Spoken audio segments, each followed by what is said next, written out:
Mr. Speaker, sir, let me first and foremost thank you for the opportunity to intervene on the budget 2022-2023 and at the same time congratulate the government and in particular the Honourable Minister of Finance, Economic Planning and Development for the presentation of a budget based on social justice, compassion and innovation. The current budget speech delivered by the Minister of Finance, Economic Planning and Development has been without a doubt one of the toughest and most challenging budget that any government of the Republic of Mauritius has had to prepare during the last 20 to 30 years. While the world economy is still experiencing the negative effects of the COVID-19 pandemic, the breakout of Russia-Ukrainian war has added further complications and challenges, both economically and geopolitically. The current geopolitical situation has once again taught us, just like the COVID-19 did a couple of years back, that no matter how much planning a government could lay out, economic factors could still remain quite volatile. The ongoing war between Russia and Ukraine, despite not being a world war in the military sense, has had such an effect on the economy of every country in such a way that it could be labeled as a global war. The state of the global economy has been hit on a level unseen since the time of the oil crisis of 1973, causing a major disruption in trade between countries, a shortage in the supply chain of food and foodstuff, along with a sharp and continuous rise in the price of food, oil and gas, and other basic commodities. Mr. Speaker, sir, when the world has been stricken with two major crises since the early 2020, we had to overcome the economic, social, moral, and emotional aspect of COVID-19, and now the Russia-Ukrainian war. The war has induced another challenge to the management of funds and the economy as we are again sailing in an unknown territory, where each and every day brings along a new economic threat, a new economic web, a new economic model that we have to overcome. Crises bring along challenges, but at the same time, it shows resilience, it shows unity, it shows strength and cooperation. The Mauritian population has been the biggest asset and force in these testing times. Many a time, they have had questions, they have been scared, they have assumed, presumed, and have had doubts. But they never lost hope and their spirit of positivity. They have shown solidarity, walked hand in hand to help neighbors, friends, families, and have followed protocols, instructions, and regulations, leaving aside their personal belief, but abide to the collective benefit and collective responsibilities. To this discipline and exemplary Mauritian unity, I say hats off and I lay my gratitude and evoke my pride. Our nation has always shown that as one people and as one nation, we have and we will achieve and face all challenges together, la main dans la main. However, much to our chagrin, it seems that the members of the opposition have been living under a rock for the past few years. They have deliberately tried to downplay the effects of an ongoing globalized conflict, together with the constantly changing geopolitical world, and are desperately trying to shift the blame on the government regarding the resulting effect on our economy. However, much to their disdain, this government has been able to come up with the best possible budget in such a difficult context. Today it looks that it hurts. It hurts sharply on the other side of the house. It hurts because we should have failed to overcome in the management of COVID. We should have failed in assisting the population. We should have failed in bringing reforms and our planning for the future. We should have failed on the economic and emotional front. And what hurts most is we did not fail. We succeeded in managing an unknown strike. And this success was not once. It is coming up repeatedly. We see difficulties arising from international setups, but we rise up stronger because we act and think as a team. And we have a very strong, resilient, and hardworking leadership in the person of the Prime Minister who walks the talk. I know it hurts on the other side. That is why the only recourse is demagogy, rumors, gossips. And lastly, I just saw a very new pronounced strategy that is of discontextualizing facts and figures by forcefully repeating half information without a proper background. Let me remind you that half a truth is often a great lie. Having recourse to lies may work for a very short time, but the population is wise enough to screen the truth from the lies. But what hurts more on the other side is that we succeeded. We stood up to the expectation of the population, and at no moment we stopped listening or walking along with them. We are a government driven by only one philosophy, that of working for and with the people.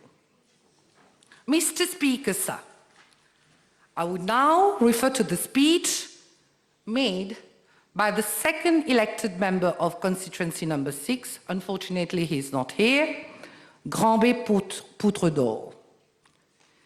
He was an ex-colleague from the Mahatma Gandhi Institute, where we both have been educators at some point of time.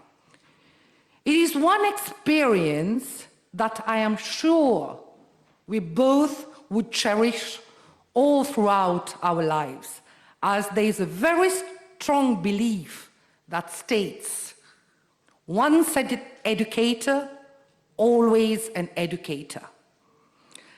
I strongly believe in this principle because engaging oneself in teaching, molding a kid's life to make him think and act independently is a noble job. to be constantly engaged in forging a kid's emotional, academic, artistic intelligence is a pledge we all take and work upon constantly. It is with deep regret and concern when I saw this honourable member leave the House, excuse himself from the House, to condemn someone based on allegations, an allegation that has not been proved yet. Is it not unfair to judge, condemn, and punish someone on unfounded grounds? Mr. Teacher, sir, if we would have all, as teachers, indulge in such doings, then no teacher or no student would have ever stayed in a class. Mr. Speaker, sir, another thing that I would also take up in the education system is the education system at the Mahatma Gandhi Institute. We are all constantly driven by the Gandhian principle and try to inculcate his values in our teachings and learnings. Am I not right, sir? Unfortunately, he's not here. The basic principle of Gandhi is that of ahimsa, meaning non-violence. The verbal violence displayed yesterday by this honourable member, even going to the extent of not respecting a deceased politician who has been the Prime Minister and President of the Republic, without hesitation and shame, is astounding. The deceased gentleman cannot even defend or lay any defense from his side. Is it not hitting below the belt, sir? Through my experience as a teacher, I opted to teach constructive criticisms, to differentiate between facts and figures and gossips. That is, to check your facts right. Not to hit below the belt or indulge in a tit-for-tat game, that is, an eye for an eye will make the world go blind, as Gandhiji so rightly said. To give the full context and to give the full raw information instead of selecting information or decontextualizing them for personal gains, even if it amounts to political gains. To discuss ideas and not people's personal acts or choice. I leave the rest to your enlightened conscience. I just hope that students will not fear the hypocrisy of politics that some politicians practice and use as tools to devaluate, denigrate, and humiliate.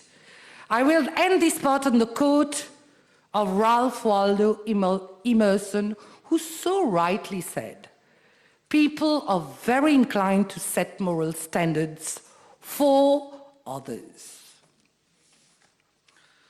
Let me now come, Mr. Speaker, sir, to the budget, what should be retained from this budget is when we choose to do a budget, it's all about making choices, making and setting up priorities.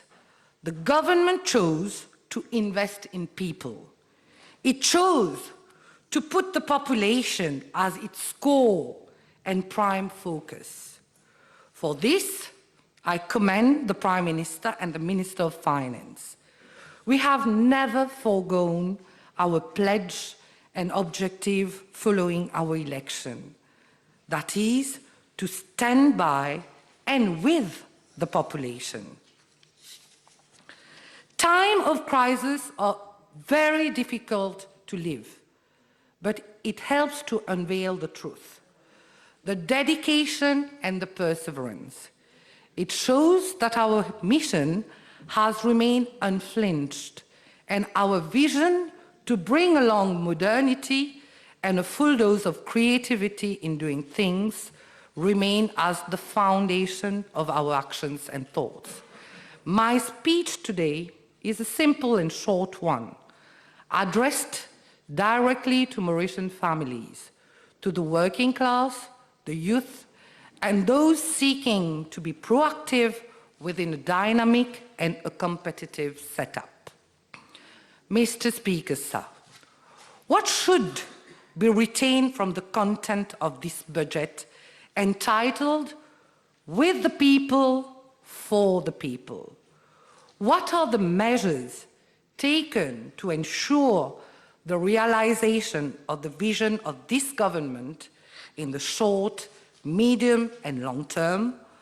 And what does this budget offer on a microeconomic and on a macroeconomic level? And what are the incentives in this budget to encourage young people to believe in the future of this country? With the people, for the people. Though those are not just some vain words. This government has proven that with every step taken and every proposed policy measure, the priority is to first and foremost ensure the future of the country and to put the welfare of the Mauritian people at the core of this budget. Let us start by noting that a particular attention has been given to motivate our young people and to facilitate their participation as major actors in economic activities. This government has come up with exceptional measures to ensure that our young population, and in particular the graduates, the skilled, and those with a vision and wishing to be their own boss, have all the support they would need to create their startups from scratch.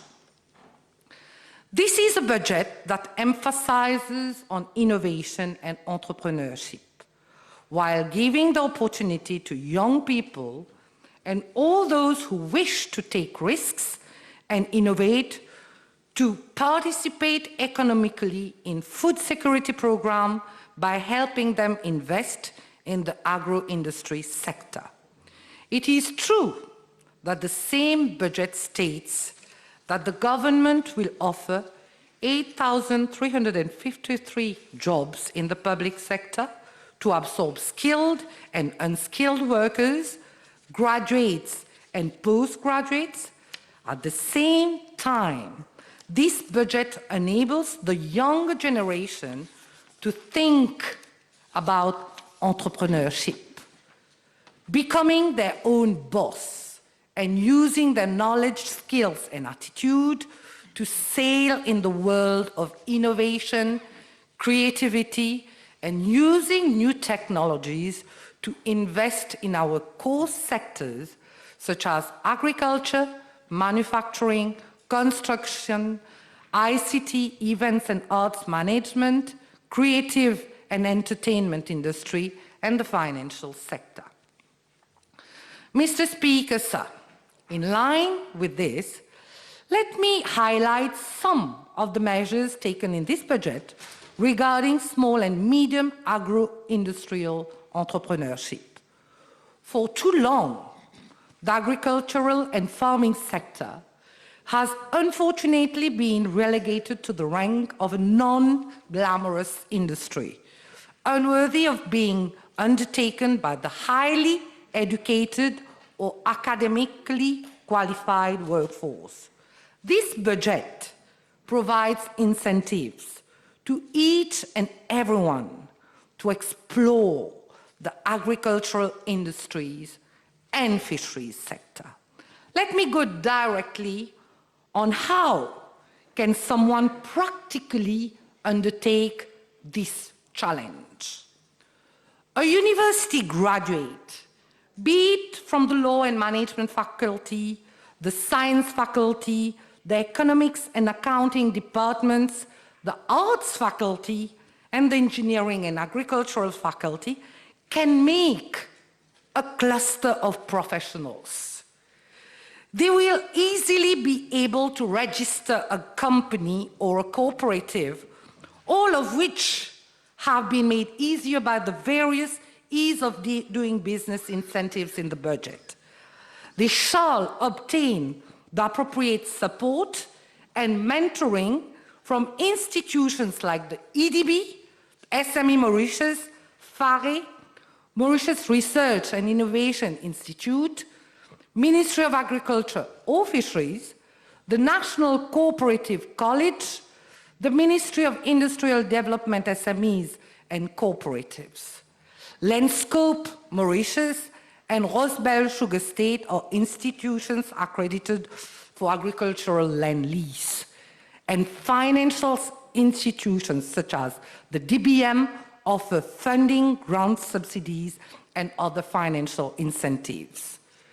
Budget propositions such as the increase in grants to boost local production through subsidies on fruit and vegetable, livestock, apiculture, fertilizers, and composting materials will reduce the financial burden on startups, given the price hikes on imported inputs. The budgeted sum of 3 billion rupees mobilized for farmers, planters, breeders, and fishers are examples of some of the interesting initiatives to bolster our primary sector output, and the food processing parks will generate added value to the local industry. As stated in the paragraph 52 of the budget, the government, through the Development Bank of Mauritius, will be investigating in 2 food security clusters at the cost of 200 million each, namely an agro-processing park at Oyita and food processing cluster at Rampart, are very interesting incentive to the startups. An income tax holiday of 8 years for planters engaged in innovation and sustainable agricultural practice is without a doubt an encouraging measure that will attract the younger generation and lead to the professionalization of this sector. Self-sufficiency in food can only be attained by the modernization and transformation of the agricultural sector, and by attracting young and skilled talents. This budget provides the perfect gateway to attaining this objective. The same applies for the livestock breeding sector. The livestock industry has an important role, our food security strategy, regarding the local meat and dairy production sector. The increase on subsidy on animal feed, investment in livestock zones, extension of the cattle breeding scheme to importers of cattle, grants to purchase cows aged less than 1 year, subsidies on the purchase of equipment, goat farming scheme for cooperatives are real-time measures for increasing interest, exploration, trial, and implementation among the young workforce. Who does not want to probe and explore a world full of potential, possibilities, and challenge if you are a young, dynamic, and active individual? I will now add a personal touch to this dynamic thinking. Apiculture has been given a special focus in this budget when elaborating on the different incentives in the agricultural sector. For that, I commend both the Minister of Agro-Industry and the Minister of Finance on this important fact. Mauritius is the appropriate place to develop a full-fledged apiculture industry, not only for the local market, but also to emerge on the international market. We have the appropriate climate, the appropriate grounds, and the right setup to promote apiculture among Mauritians. Beekeeper can either operate on a very small scale or a large scale and still be able to derive profits from their investment. The 1980s AYC's Agricultural Youth Club have helped in creating many apiculture entrepreneurs. Measures such as a subsidy of 500 rupees per bee queen, beeswax at an affordable price, and new mellifluous plants can be considered as a form of appropriate technical support to beekeepers, whilst a one-off grant of 150 rupees per beekeeper and the scheme for acquisition of CCTV cameras to secure their breeding grounds are well-thought measures. I am sure the Ministry of Agriculture, along with FARE, will accompany individuals through youth clubs, cooperatives, to succeed in the field. As we talk about the transformation of the sector through mechanization, innovation, and sustainability, I have to point out the micro-propagation and seed production scheme which are being introduced. There is no food production without seed cultivation. This scheme will benefit both existing and new planters to create a home nursery. The 500,000 rupees earmarked for seed sustainability is a commendable one.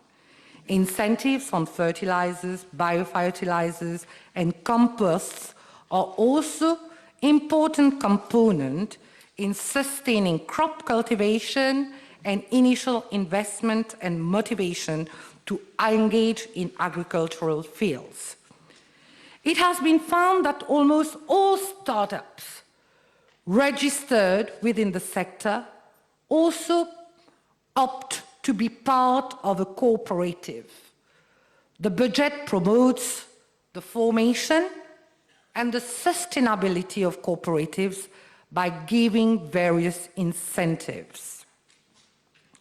Mr. Speaker, sir, I have to include the blue economy and fishery measures in my speech, both as a marine biologist and as someone who believes that the blue economy provides loads of opportunities and potential. For a country which has an exclusive economic zone of 1,284,997 square kilometers, it is of concern that 2/3 of our country's fish and seafood consumption are of imported origin. We have the potential to drastically reduce our reliance on imports. For this to happen, we need to review our blue economic model in order to optimize on our resources and to provide mentoring, support, and initiatives to further capitalize on this vast and underutilized potential. I will here again point out on the need of clustering university freshers, graduates or trainees, technically trained workforce from the MITD, and fishers and inhabitants of the coastal region within cooperatives with the aim of exploring, investing, and emerging as economic players in this field.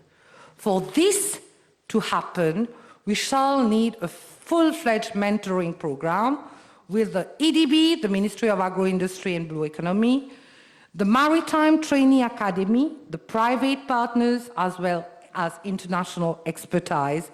And here I'm thinking of countries such as Norway or Japan, who have a worldwide reputation in this field.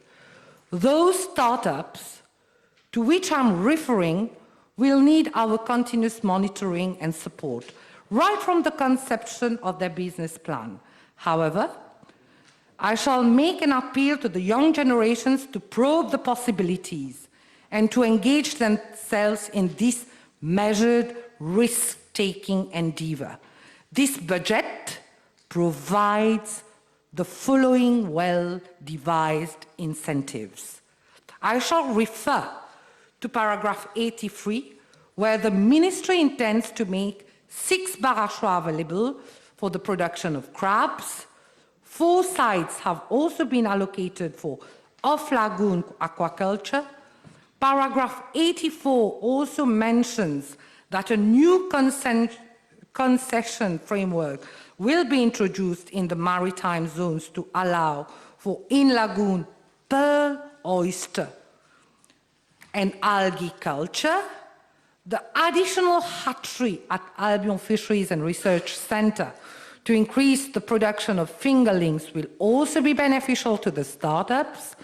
Stock assessment on the Saya de Malabang to identify small pelagic species for local consumption will also help increase the market potential to have a greater return on investment.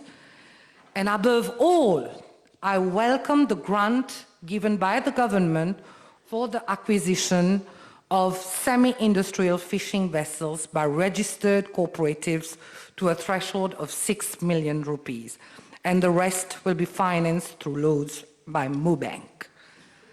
Mr. Speaker, sir, among the various measures in the budget to encourage the dynamic young talents to think outside the box, I will also like to state the opportunities that startups may look for in the construction sector. Paragraph 107 states that public contracts below 20 million rupees for small contractors. This could encourage young civil, structural, and electrical engineers, quantity surveyors, skilled and qualified electricians and plumbers to collaborate and undertake such projects as construction entrepreneur. Talking about arts and culture as an industry, I commend the Artist Incubator Scheme to nurture and develop new talents. The National Arts Center, the Centre de Formation Artistique, the Mauritius Arts Expo, and other similar platforms are important launches that will help create and promote the arts and culture industry. Mr. Speaker, sir, before concluding, I would like to offer my gratitude to the Minister of Finance for my constituency number 11. Un portefeuille de 501 millions de roupies pour construire les drains, des milliards de roupies pour le coastal refurbishment entre Rivière des Créoles et Deux Frères sont 2 mesures que je ne puisse mentionner dans mon discours de budget. With the advent of climate change and sea level rise, our coast, our southeast coast, is being impacted by beach erosion, leading to shoreline degradation and putting amenities at risk. And the Ministry of Environment, Solid Waste Management and Climate Change has really done a very good consultancy project and came up with a full-fledged coastal protection rehabilitation program since 2019. Presently, the coastal protection works are over a total length of approximately 5.4 kilometers, and it extends from Pointe-aux-Feuilles to Grand Sable, Petit Sable to Bambou-Vieilleux, Bambou-Vieilleux to Anse-Jonché, Providence to Vieux-Grand-Port, Bois des Amourettes, and works progress is now expected to be completed by the third quarter of 2022. Here, I would also stress on the consideration that the Minister of Finance, as well as the Minister of Environment, gave to our request for a waterfront project at Deux Frères. It is now a reality. The consultancy service for this project is ongoing for design of works. Implementation of works on site is expected to start in January 2023. And this budget allocates the necessary funds. Following the MV Wakasho oil spill, Rivière des Créoles and Vieux-Grand-Port were mostly affected, and accordingly, these sites have also been earmarked for coastal protection, landscaping, and rehabilitation work. The tender for recruitment of a consultant for these sites have already been floated. So I had to lay down officially my gratitude to the Minister of Finance to be à l'écoute des mandants de la circonscription et en même temps remercier le Premier ministre qui a toujours eu une écoute spéciale, une écoute affectionate, as we term it, for the constituency. Merci, Monsieur le Premier ministre.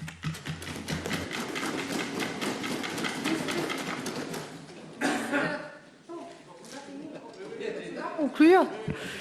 Mr. Speaker, sir, I shall conclude on this note.